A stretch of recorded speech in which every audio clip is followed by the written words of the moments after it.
Well, most definitely not the right way to do this, but one way to get in. Wind caught this earlier. I don't know if someone hit me in here or just caught the wind, caught it, and got the door open. I wasn't able to open this. I finally about got knocked down, but it actually bowed this up when the wind caught it again when I tried to open it. So I've been using this and this to try to knock it back down so I can open the freaking door and go home. But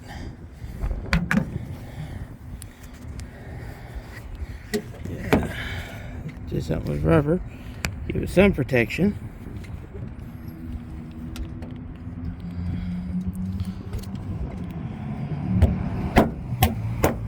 Open that. Beat it down. Get it open. So, yeah, this is a quick rubber repair. It's bad on the door, but the door was screwed by the wind anyway, so it's whatever. Well, it's boogered at the door actually opens now, so I'm still trying to push down. Now I've moved to doing the screwdriver trick where it's catching. Trying to, it's easier with two hands. It's catching like that.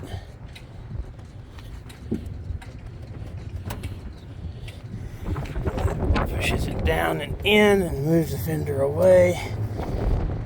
Not good for the paint. Not the proper way to do it, but if you're stuck and can't get in your freaking car, it works. Ordinarily not ideal though. Try not to let the wind break the door again.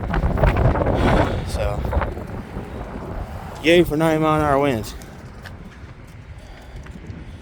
So, yeah, not great, but the door does function now. I've got a little bit more to do, but it functions and closes again, at least. So that's been a crazy car project. Actually a crazy one, because this was me just trying to get back in my truck. So until next time, have a good one.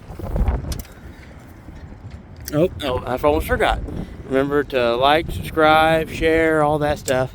And I know this is a quick one. We've missed some stuff.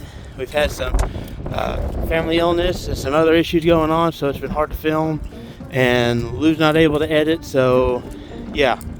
So I don't know when this will go out, and I don't know how many we'll have in the near future. But hopefully I'll be able to get some stuff out there.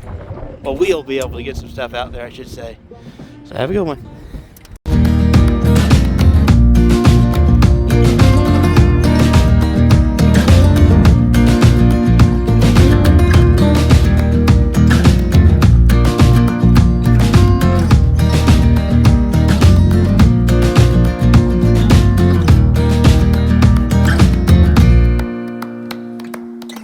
So long.